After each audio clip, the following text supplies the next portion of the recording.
Buenas tardes a todos, bienvenidos a otro programa de Profesionales de Consorcios. Estamos en Mar del Plata y tenemos la suerte y el lujo de tener con nosotros al doctor Juan Antonio Constantino, doctrinario, si es que los hay, respecto a propiedad horizontal. Buenas tardes, Juan Antonio. Gracias por la visita, muchas gracias. Muchas gracias por recibirnos tan cálidamente. Juan Antonio, tengo para hacerle miles de preguntas, pero vamos a intentar acotarlo para aprovechar su tiempo. ¿Cuál es su opinión respecto a la Ley 14701 y la reciente reglamentación, ¿no? Claro. ¿Usted está a favor o está más bien en contra de la ley? Bien, en realidad nosotros intervinimos en la redacción de esta ley. ¿En la redacción? En la redacción intervinimos. También previo a su promulgación desde el punto de vista de la Asociación de Consorcistas de la Ciudad de Mar del Plata. Que está Ana María Huertas. Exactamente, que fue en realidad quien motorizó todo esto. Estuvo 10 años atrás de esta normativa. Ella, en nombre de la asociación, pero fue un camino de 10 años, ¿no? Y durante todo ese tiempo estuvimos intentando concientizar, dando cursos, dando conferencias, dando charlas, o sea que coincido totalmente con el texto y con el espíritu del... ¿Lo escribió usted? Más o menos. Alguna parte. Entonces, estamos totalmente de acuerdo y seguimos intentando difundir esta normativa que es en beneficio de los propietarios, como es la 941 en Cava, modificada por la 3269, así que creemos que es el camino correcto. En otros países del mundo existe, por supuesto, Italia, España, ya la tarea del administrador está elevada a nivel colegio, con una carrera universitaria previa, así como los martilleros en provincia de Buenos Aires, por ejemplo, ¿no? Así que creemos que es el camino correcto. Algunos hacen una pregunta de que ¿por qué no se buscó de entrada la colegiación? O sea, pedirle a la legislatura provincial que en vez de legislar un registro, que vaya directamente al colegio. ¿Usted piensa que es más bien un camino, como él mencionaba recién? O sea, no es de 0 a 1000, sino hay un paso intermedio que vendría a ser el registro, donde de alguna manera ya de entrada va a limpiar porque va antecedentes penales, juicios universales, antecedentes alimenticios de deudores de alimentos, un curso básico, inscrito en AFIP, inscrito en ARBA. O sea, ya de entrada empieza a limpiar, digamos, ¿no? Correcto, empieza a depurar, digamos, una serie de administradores que ni necesitan tener terminada la escuela primaria para administrar. Y por ejemplo, en Mar del Plata, salvo 3 o 4 o 5 importantísimas sociedades anónimas, las demás no mueven tanto patrimonialmente como mueve un consorcio. Nosotros, por ejemplo, somos abogados de importantes edificios de Mar del Plata, por ejemplo, edificios en torre, que cuando hay que hacer el mantenimiento de fachada obligatorio por la ordenanza 12.562, los contratos son de 20, 30, 40, 50 millones de pesos. Entonces estamos hablando... ¿A dividir en cuántas unidades más o menos? Y por ejemplo en este caso 300. Estamos bien. Igual es un número. Lo que quiero significar con esto es que hay un movimiento económico que necesita gente capacitada para gestionar esta movida, ¿no es cierto? Hay algo que es muy importante, yo soy porteño, ahora vivo en Pilar, pero siempre escuché que Mar del Plata es considerada la cuna de la propiedad horizontal. En gran parte esto se debe a usted, ¿o no? En gran parte a los doctrinarios, a la jurisprudencia también, claro, de vanguardia. Claro, sí, la señora Ana María Huertas, o sea que de alguna manera no es, digamos, ella hizo un curso de administración, me dijo, pero, o sea, es administradora pero nunca ejerció. Claro. Pero tiene una fuerza y una voluntad que ha logrado que se promulgue una ley provincial. Años y años, viajes a La Plata, reuniones con el diputado Manino, toda esa situación, reitero, le ha llevado años y años y logró en definitiva lo que se estaba buscando. Retomando un poco lo que usted decía de la colegiación, que la veo correcta, hay un tema que es que para ser colegio tiene que tener carrera universitaria. Yo no puedo decir voy a hacer un colegio. Un terciario por lo menos. Sí, una carrera universitaria de 3 años por lo menos. ¿Qué es lo más parecido a esto? Los martilleros y corredores públicos en provincia de Buenos Aires. que tienen que hacer una carrera universitaria de 3 años y después se incorporan al colegio de martilleros, ¿correcto? Eso requiere que van a tener un control disciplinario, van a tener un control de la matrícula, pero para elevarlo a la categoría de colegio se necesita el bautismo universitario. El caso paradigmático es martilleros y corredores públicos en provincia de Buenos Aires. Sí, mi suegro justamente es martillero y me comentó que en su época a los que tenían el primario ya los consideraban idóneos y les daban la matrícula. Y a él con el secundario, porque fue avanzando, ¿no? Con el secundario le dio la matrícula, sin estudiar. Después pasó a hacer un curso libre, después de 3 meses, y bueno, hoy son 3 años, ¿no? Pero bueno, hoy en día estamos, los administradores sobre todo, están en un momento de reflexión, de decir, continúo en esta profesión, me tengo que adecuar, o sea, el REPAC es una realidad, a quien le guste y quien le guste, porque hay algunos que dicen, vamos a presentar la inconstitucionalidad del REPAC. Ya se intentó en la Ciudad Autónoma de Buenos Aires y no fue tratado. Y en provincia de Buenos Aires también. Ah, ¿también? Claro. Yo recuerdo que teníamos algunos debates así, tete a tete, con colegas que algunos estaban vinculados a la Cámara de Administradores de la provincia de Buenos Aires. De provincia de Buenos Aires, de acá de Mar del Plata, que sostuvieron hasta el decreto 1734, ahora de noviembre del 2022, que la ley 14701 no estaba vigente porque faltaba la reglamentación. Entonces yo le decía, mirá, lo que falta en la reglamentación es la creación del registro. Lo demás, todo lo de fondo, está vigente. Sí. Entonces, la responsabilidad del administrador, el tema sobre los proveedores, todo eso no hacía falta reglamentación, del 2015. Pero la mayor contradicción que yo les marcaba, digo, pero si ustedes dicen que la ley no está vigente, ¿por qué fueron a la Suprema Corte a pedir la inconstitucionalidad de la ley que les fue denegada? Si uno dice que la ley no existe... Fueron a la Suprema Corte de la provincia de Buenos Aires a presentar y se lo denegaron. ¿Usted cree en la plena vigencia? Sí, a partir de la Constitución y del reparto, o sea que no hay más discusión. No, totalmente. Si había alguna duda antes, con el decreto 1734 que reglamenta el funcionamiento del registro, no cabe absolutamente ninguna duda. Hay algunas réplicas de esta ley en otras provincias, o sea que esto ya se está... Es que la provincia de Buenos Aires en Argentina es muy importante, hasta yo creo que puede llegar a ser un efecto dominó, que ya Santa Fe, Córdoba, cada uno con sus particularidades, seguramente la van a adecuar a temas, por ejemplo en Mar del Plata hay mucho tema de sal, ¿no? de salitre por el mar. En Mendoza hay mucho terremoto por la cercanía, bueno, cada uno adecuará con sus detalles, pero que la base... De hecho, ha sido muy bien visto en la Ciudad de Buenos Aires que la provincia lo haya puesto dentro de personas jurídicas. Sí, y no bajo defensa del consumidor. Correcto, en eso estamos de acuerdo, pero el mismo decreto dice que la forma de regular el procedimiento está bajo la órbita de la ley 13133. Es una puertita ahí. Que es la ley, el Código de Defensa del Consumidor en provincia de Buenos Aires, ¿no es cierto? Nosotros tenemos muchos precedentes en Mar del Plata, con aprobación del agente fiscal, que determinaron ya desde hace tiempo que hay relación de consumo entre el administrador y los propietarios. Wow.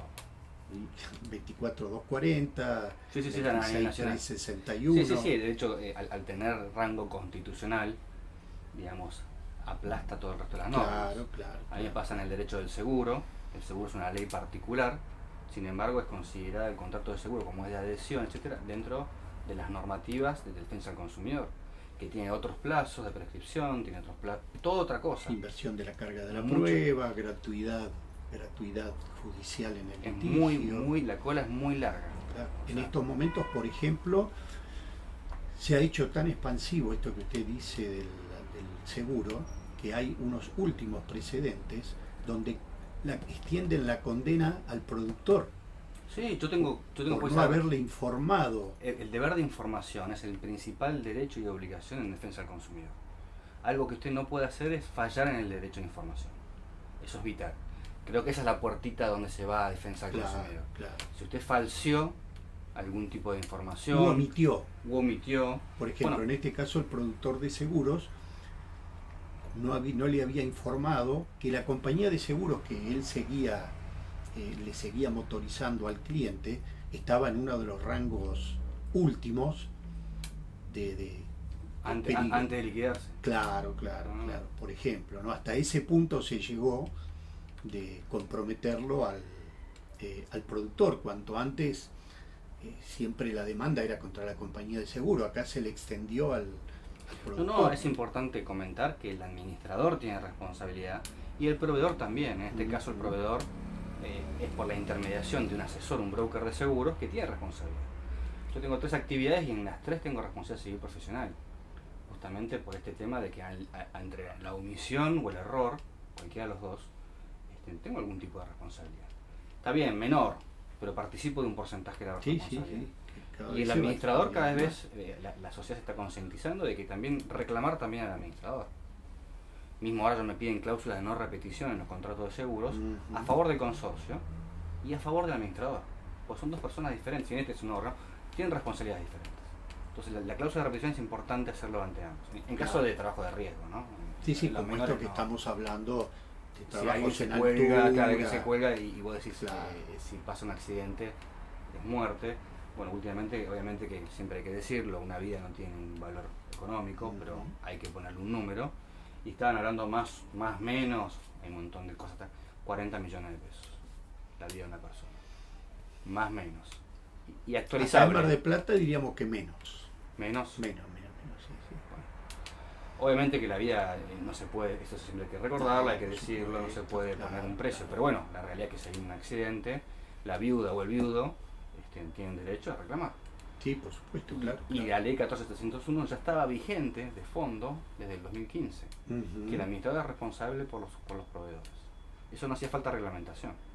Sí, realmente yo creo que la estructura de la 14701, la estructura para mí son 3 puntos fundamentales. Primero, mandato del administrador por 1 año. Perfecto. Segundo, determinación de honorarios en asamblea. Y tercero, todo el artículo 11 sobre la manera de liquidar expensas. Y en cuarto lugar, el decreto reglamentario sobre la generación del registro y la consecuente canalización de las denuncias que se puedan hacer, ¿no es cierto? Eso sería cuenta del consorcio a nombre del consorcio. Son 4 pilares que antes no existían. Entonces, bueno, estábamos acostumbrados a ver reglamentos con plazos de vigencia del mandato 10 años, con cláusula gatillo encima, que si a los 10 años no lo echaban seguía por otro tiempo, ¿no? O sea, todo eso se terminó. Y ahora la gente sabe y le exige al administrador 1 año de mandato. Perfecto. Hacemos brevemente los 4 puntos que usted mencionó. El primero que había mencionado había sido mandato del administrador por un año. Por 1 año. Perfecto, eso es el ordinario. Luego extraordinario puede hacer una asamblea en el medio por algún tema en particular. Claro. Luego está el tema de los honorarios. Claro, a convenir con la asamblea. Ahí hay una puja, obviamente, porque antes de la reglamentación los honorarios eran por lo general bajos en cuanto a la gran cantidad de tareas que tienen que hacer. Y ahora que se limpió bastante, han quedado menos administradores. Entonces, de alguna manera es un tema de oferta y demanda. O sea, yo le comento mi experiencia. Yo, a pesar de que ya tengo 51 años en el ejercicio de la profesión, sigo yendo a asamblea. De hecho, este sábado me pide el administrador que vaya, la gente, entonces uno tiene que ir a rendir cuentas de los juicios que tiene, ¿no? Entonces, en esta experiencia, habitualmente los propietarios, explicándole al administrador por qué necesita un aumento en función del costo de los precios al consumidor o en función de algún otro índice que la gente conozca, la gente lo acepta. A lo sumo le dicen, bueno, está bien, le vamos a reconocer tal aumento, pero pagadero en 2 veces. Porque el 150% de inflación es para todas las actividades. Correcto. Entonces quiero decir que los propietarios, que no es tan traumático en la praxis, por lo menos por mi experiencia. Cuando el administrador es bueno. Exactamente. Entonces, el administrador es bueno, el propietario no tiene problema en aumentar porque incluso, digamos, lo paga, no con gusto, porque obviamente es dinero, pero dice, tengo un buen administrador que cumple con todo, cuánto sale lo pago. Claro, O sea, de alguna manera esta reglamentación viene a subir la vara, lo cual sube la vara, profesionaliza la actividad y obviamente una cosa lleva a la otra, los honorarios son más altos. Sí, sí. Ahora, ¿qué opina respecto de la recomendación de la Cámara respecto a honorarios mínimos? Son sugeridos. Son sugerencias. Son sugeridos. Pero uno se podría basar en mis honorarios mínimos, porque es un acuerdo entre partes, entre la Asamblea y el administrador. Yo podría proponer, no estaría mal proponer, miren, como sugerencia, tenemos esto. Sí, sí. Y ahí llega un acuerdo. Claro, como proponer, sí, como también pueden proponer el ajuste en función de los precios al consumidor. O sea, todo depende, reitero, habitualmente la Asamblea lo acepta cuando tiene un fundamento lógico, ¿cierto? Incluso podría acordar con la Asamblea en actualizarlo cada 3 meses. También, si la Asamblea está de acuerdo. Claro. Lo importante, según el IPC del INDEC, por ejemplo. Además, el otro punto que es importante tener en cuenta, que este punto, además de la designación del administrador, tiene que estar como punto en el orden del día. Sí, por supuesto. ¿Cierto? Pero un tema muy interesante le quería preguntar, porque hoy en día el gran grito que se escucha como ese del propietario es impugno la Asamblea, como si fuese. Charlar un poquito, ¿qué es la impugnación? Porque hay un plazo muy importante que es el de caducidad. ¿A usted le parece que ese plazo está bien de caducidad o debería ser el de prescripción de 2 años? ¿No? Bien, este tema del plazo de caducidad que usted saca no es extraño porque la ley de sociedades tiene un plazo de 3 meses para pedir la nulidad de una decisión asamblearia. Y ya tenemos 30 días. Claro, y la Suprema Corte tiene dicho que no importa el motivo de la nulidad, no importa si se trató de una nulidad absoluta o relativa. La Suprema Corte dice son 3 meses y son 3 meses. A mí, y esto lo tengo escrito en el último libro, me parece cuál es el error. El error parte de hacer correr los 30 días desde el día de la asamblea. Y si usted no fue citado... Y cuando la notificación es más tarde siempre, por un tema físico. Correcto. ¿No? O yo no fui citado. O sea, una nulidad por la forma. Por la forma previa. Falta de notificación. Entonces, yo creo que ese plazo es muy escueto. Además, hay que diferenciar lo que es un plazo de caducidad de un plazo de prescripción. La prescripción... ¿Quiere comentarlo un poco para la gente que no está en derecho? ¿Qué es caducidad y qué es prescripción? Un plazo de prescripción, como puede ser el de un accidente de tránsito, 3 años, se puede suspender o interrumpir con una carta documento. Se puede bloquear mientras preparo la demanda. La diferencia entre suspensión e interrupción es que uno arranca de cero de vuelta y el otro continúa contando. Pero el plazo de caducidad, es mortal. La única manera es iniciar la demanda judicial. Dentro de esos 30 días. Dentro de esos 30 días. Creo que en la ley de mediación de capital, si mal no recuerdo, me parece que últimamente se le otorgó efecto suspensivo e interruptivo a la mediación previa. No lo escuché. Pero en provincia... Sigo escuchando que es la demanda. La demanda. O sea, no carta de documento, no mediación, demanda directa. Demanda directa. Entonces, dentro de un plazo de... Sí, sí. La norma dice 30 días de la celebración de la asamblea, pero cuando uno se entera o el cliente viene ya pasaron 15. Claro. O sea, tenés el reloj corriendo. Y eso tiene un costo. Caduca. Sí, por supuesto. Eso tiene un costo. Habitualmente uno desalienta este tipo de demandas porque depende de qué se trate. ¿Correcto? Por ejemplo, puede ser impugnación respecto a la forma, respecto del fondo. No estuvo dada, por decir algo, ¿no?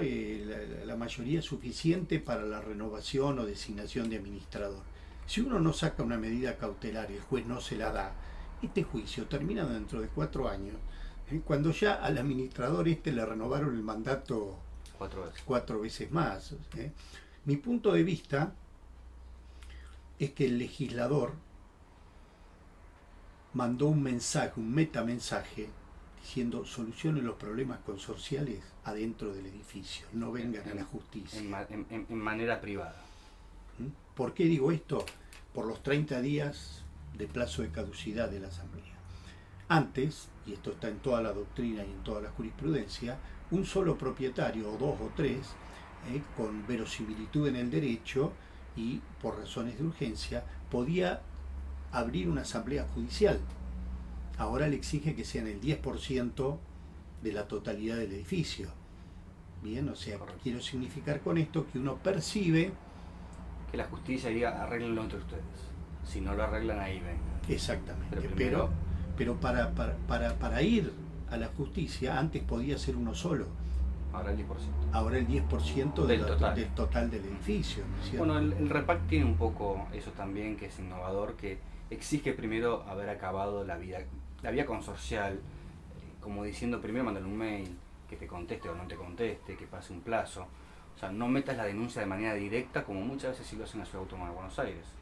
La Autónoma de Buenos Aires, propietario, inquilino, habitante, hace la denuncia de manera directa sin de repente no haber agotado esta instancia consorcial. Claro, sí, sí, para Algo mí, novedoso. para nosotros, para nuestra tarea profesional, la carta documento es un elemento básico antes de hacer ninguna movida. Le quería preguntar respecto a eso. ¿Qué le parece esta incorporación de el correo electrónico o un medio electrónico como medio fehaciente de notificación? ¿Lo toma como correcto? No me simpatiza. No le simpatiza. No me simpatiza y voy a decir por qué. Ujú. En la ley de locaciones urbanas también está previsto Sí, fue el primero en probar. que las En la partes, anterior ley, justo esta no. en esta no, pero no modificó eso. No, eso lo dejó vigente, pues está bien. Claro. Entonces, vamos a suponer una causal de falta de pago en materia habitacional. Ujú. Yo lo tengo que intimar al locatario para que dentro de los 10 días me pague, y si no viene causal de desalojo. Un tema sobre el cual he tenido justamente una entrevista televisiva el otro día. Sin ahondar en el tema, hay que tener en cuenta que la ley de locaciones urbanas diferencia locación urbana con destino a vivienda de locación comercial. Sí, en la Ciudad Autónoma de Buenos Aires tenemos un problema enorme con el tema de las locaciones cortas. Claro, pero En en dólares. la comercial todas las prohibiciones son para la habitacional. Mucha gente hace un contrato comercial para evitar justamente toda la normativa de la Claro, vivienda. claro. Simula que alquila una oficina, todo un tema. Claro, porque ahí si es comercial puede ser en dólares, puede ser Pues en en valor dólares. nafta. La de vivienda, el otro día charlaba con el doctor Abati, me dijo que obviamente que a él le parecía que la ley de alquileres anterior era nefasta, en un mal momento, estamos en plena pandemia, recuerden, 2020, julio del 2020, pero que sin embargo dentro de todo eso malo había algo bueno, y mencionó dos cosas. Uno era justamente la prohibición, o sea, derogar la prohibición de indexación, que estaba prohibido antes. De 23, 928. Eso está bien, dice. Y el otro tema, justamente que charlábamos recién, que dice, esto no está mal, esto déjenlo, porque esto es una incorporación al derecho general, que dice que mediante un medio que el correo electrónico es un medio fehaciente. Yo entiendo siempre que se refiere al mail, ¿no? O sea, hay otros medios electrónicos, WhatsApp, no sé, hay un montón, ¿no? Pero entiendo que se refiere al mail. ¿Cómo toman la realidad, en la práctica, los jueces esta notificación? ¿La toman como real? Yo les doy mi punto de vista. Aunque en el contrato de locación esté pactado esto, yo, si soy abogado del locador, despacho carta documento por correo argentino. Por correo argentino. ¿Por qué? Porque la carta documento por correo argentino, proveniendo de un organismo del Estado, es un documento público. Si alguien lo deniega, tiene que redarguir de falso. Como tendría Invierte la carga de la prueba. Invierta la carga de la prueba y tiene que ser un incidente de redargución de falsedad, diciendo esa carta documento es trucha, etcétera, etcétera. ¿Bien? Las otras cartas documento por otros medios de correos privados no tienen esa característica. Entonces, yo la puedo decir, no, yo no la recibí. Y lo mismo puede decir... Está la pericia informática. Claro. Compleja, pero está. Correcto. Pero si el locatario me niega la notificación electrónica, me la niega y dice, no, yo nunca la recibí. Por eso Entonces tengo que producir una prueba pericial informática que me va a llevar varios meses. Entonces, independientemente de eso, de acá sale la carta documento por correo argentino. Justamente charlando otro día con el doctor Marcos Hernández, actual director del Claro, REPAC, claro. me decía, una de las cosas más importantes que vamos a buscar en esta primera etapa, más allá de colaborar con la organización y la adecuación de todos los administradores a esta nueva reglamentación, es el libro de propietarios, libro de firma de propietarios, email. Saber quién es el propietario, la firma del propietario y el mail. ¿Por qué? Porque toda notificación a este mail la van a tomar como fehaciente. Claro. Entonces están diciendo, es algo muy importante, además de, por supuesto, el reglamento de propiedad, que mucha gente no lo tiene. Mucha gente solamente tiene el título, pero no sé por qué, o el escribano no se lo daba, salía acá la fotocopia, no sé qué pasó. La escritura matemáticamente dice el reglamento de propiedad que el adquirente acepta, declara conocer y lo acepta. Y no nunca lo conoció, y si no lo conoció no lo pudo haber aceptado. Pero ni lo vio. Y te dicen, pero el reglamento, eso es del consorcio, no.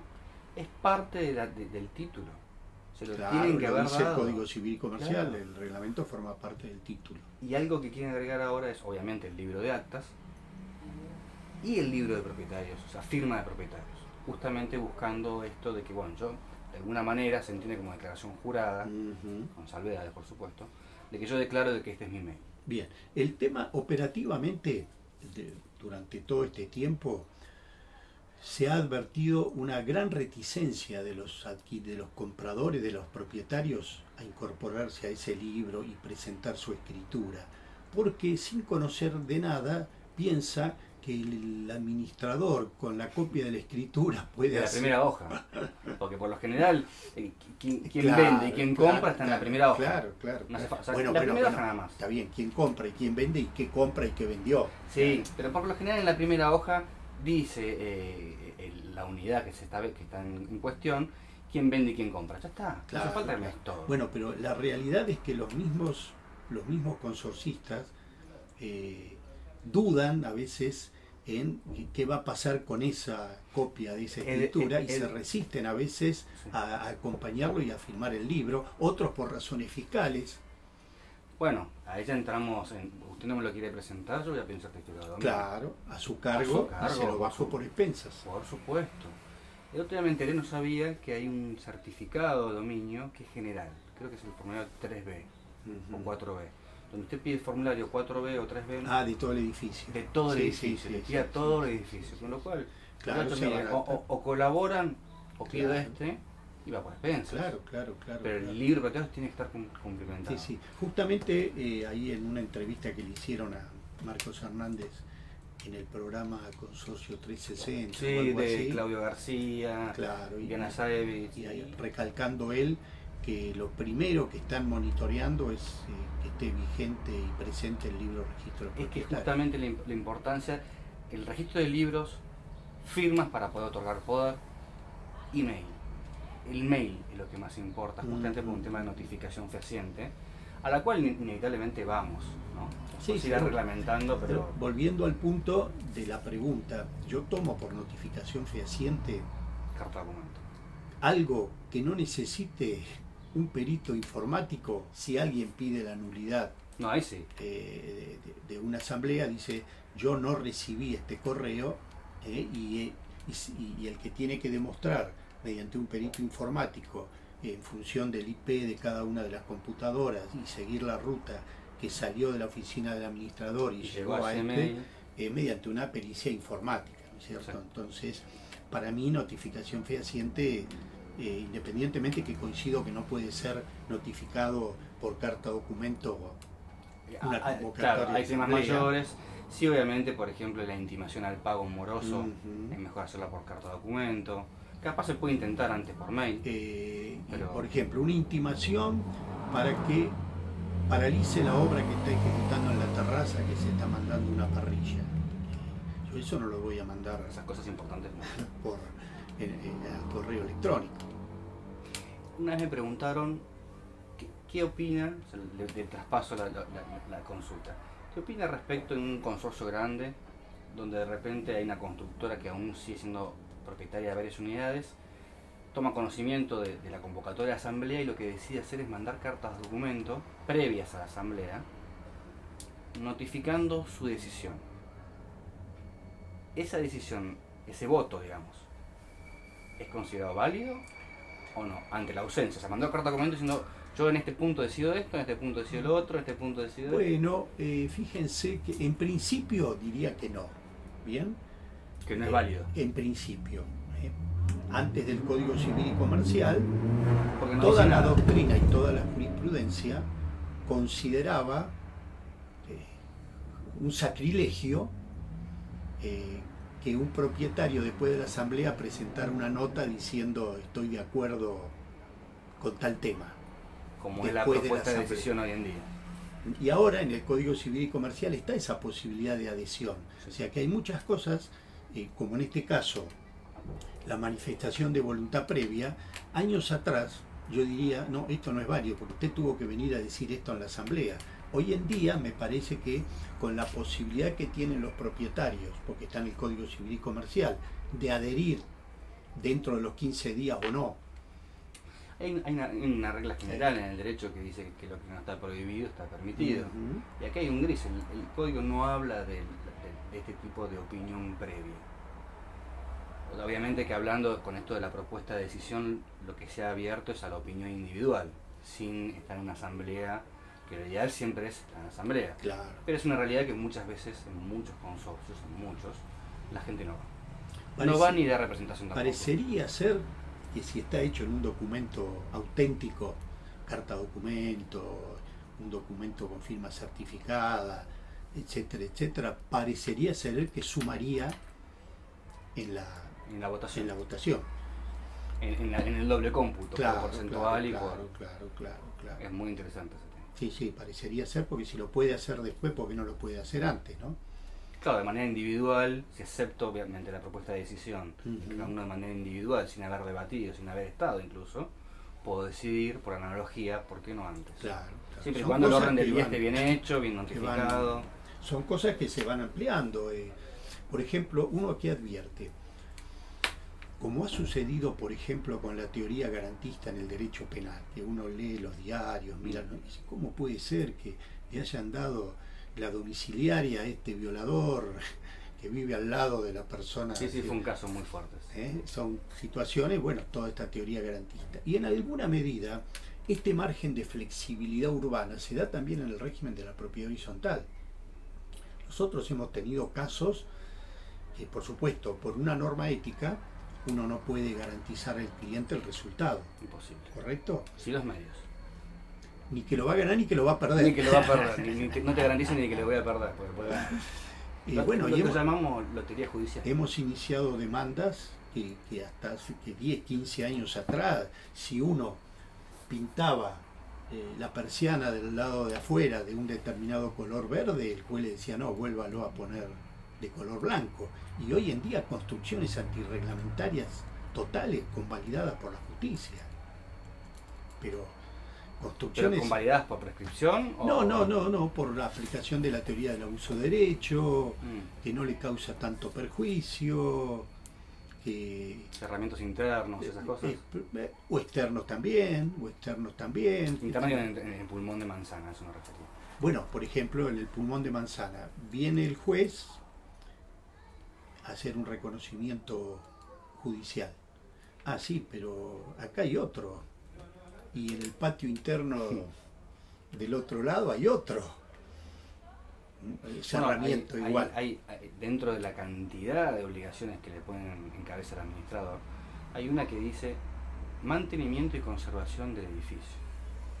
Qué difícil, ¿no? Porque yo tomo un consorcio y veo que hay una construcción antirreglamentaria.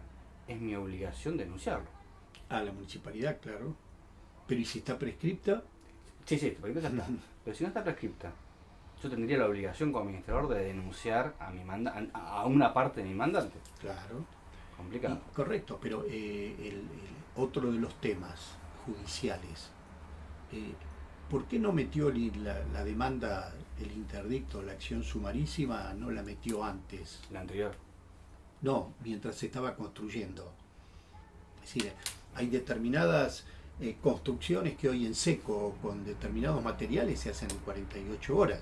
Y después el juez le dice, ay, ¿por qué no la paró antes? ¿Por qué no sacó una medida no innovar antes? ¿O por qué no hizo un acta notarial antes?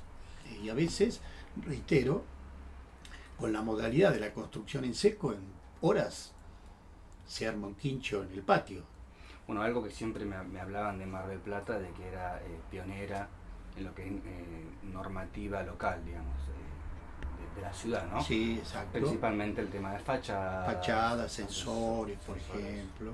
Sí, sí. Que eso ha sido, por eso lo llaman la cuna, porque tiene doctrina, porque tiene jurisprudencia, porque tiene normativa local de avanzada, tanto en ascensores como en fachadas. Claro. Hoy en día más o menos el promedio de los, porque cuando se construyó la ciudad ya han pasado más o menos 40, 50 años, ¿o no? ¿En qué estado ve usted que está? No sé cuánto dura un edificio. ¿Cuánto puede durar? ¿100 años? Y calculémosle bien construido, sí. A veces depende cómo esté construido. Mire, justamente este edificio donde estamos, que es Atenas 9, lo construyó mi padre, que era la firma Miconi Costantino, construyó muchos edificios, ¿no? No sabía. Y este edificio es del año 72. A veces viene un administrador, como está usted ahí, me dice, no, porque hay problema de filtraciones, porque este edificio ya tiene 25 años. Le digo, mire, este tiene 50. Tiene 50 y está, no hay problema. O sea, todo depende el nivel de construcción y la mano de obra utilizada, ¿no es cierto? Creo que hay un problema que aún no nos hemos enterado, que ustedes van a ser pioneros también por haber desarrollado la propiedad horizontal antes que el resto, que es justamente esto que hay que ver en otras ciudades importantes que tienen más de 200 años como Argentina, que tienen de repente 3000 años. Bueno, ¿qué pasa cuando se empieza, ya no se puede poner el parche, ¿no? Hay que demoler, porque no se nos ocurrió porque los edificios más viejos tendrán 50. Bueno, cuando lleguemos a 100, ¿qué va a pasar? Porque necesitas una unanimidad. Claro, por supuesto. Y después vuelven a construir uno nuevo. Salvo otros países salvo que amenace ruina, entonces bueno, en ese caso no se requiere. Porque no sé cuánto dura la estructura esta del cimiento, que se puede emparchar. Habría que preguntar a un ingeniero y un arquitecto, ¿no? Claro. Pero suponiendo que ya no se puede emparchar más. En algún momento. Bueno, pero fíjense, por ejemplo, lo de todas esas casas viejas que están en Buenos Aires, ¿cómo se llama ese barrio tan viejo donde está la feria? San Telmo. Cada tanto se cae un tiene cables de tela, no tiene jabalina. O sea, el próximo Cromañón, yo lo digo a modo de prevención, no a modo. Para mí el próximo Cromañón, que fue un gran evento lastimoso en la Ciudad de Buenos Aires, va a ser eléctrico. Porque cada vez hay más gente, cada vez todos enchufamos todo, los torfagones son los mismos. Y las instalaciones, para mí se está caldeando algo que ojalá que no ocurra, que haya prevención. Pero la Ciudad de Buenos Aires es tan grande y tan densa, no en espacio, sino en la densidad, que el gobierno no puede controlar. Claro, controlar una zona. Hasta ahora yo no conozco ningún caso de colapso total por haber pasado 100 años, ¿no? Sí. Porque no hay. Ustedes van a ser los primeros. Sí. Por eso yo... pero por ejemplo, estas casas de San Telmo. El Cábana, que está ahí en Retiro, cerca. Esas casas de San Telmo tan pero son casitas, no es edificio. ¿Qué va a pasar cuando el edificio? No, seguramente hay que mirar afuera a ver cómo lo resolvieron. Bueno, la próxima entrevista va a tener que ser con un ingeniero, un arquitecto. Muy interesante. Para clarificar esto, que es muy interesante, ¿no es cierto? Sí, que no llegó todavía, va a llegar. Pero bueno, doctor, no sé si usted quiere agregar algo más. No, es un gusto porque ha sido realmente un ping-pong muy dinámico.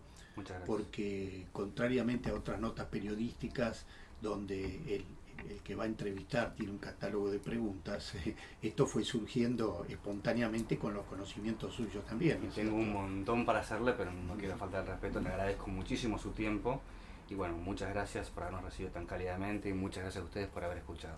Nos vemos en el próximo programa. Gracias.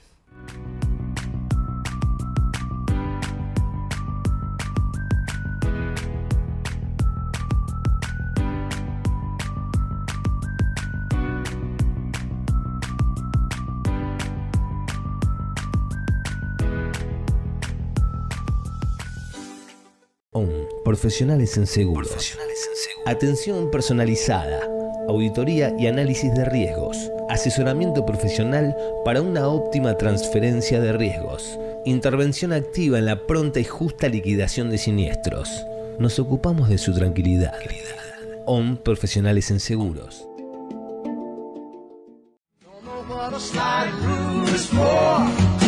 Boletín de Pequeñas Noticias, quincenalmente en forma gratuita en su casilla de correo electrónico.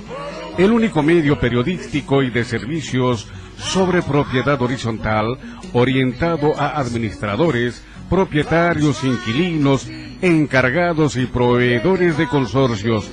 Inscríbase en nuestro sitio www.pequeñasnoticias.com.ar.